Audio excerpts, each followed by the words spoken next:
Qaranglar jigarlar, mana sizlarga iPad rejimini o'qishga PUBG'da Android telefonda mana shuni bosib turasizlar, shu holatga aylanadi va buni aylantirasizlar. Ekrani yotqizilgan holatda PUBG'ni bosasiz.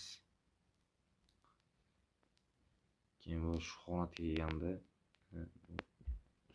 shuni surib yuborsak bo'ladi. Qarabsizki, iPad rejimi. Dargoh holatdan ancha mazaliroq, ancha kayf.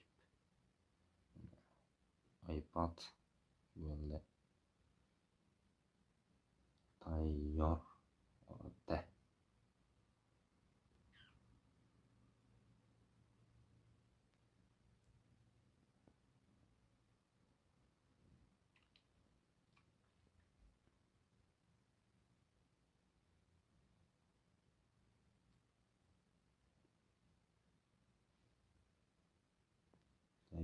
Qarabsizlarki, Samsung A82da mana iPad rejimi. Yoqqan bo'lsa like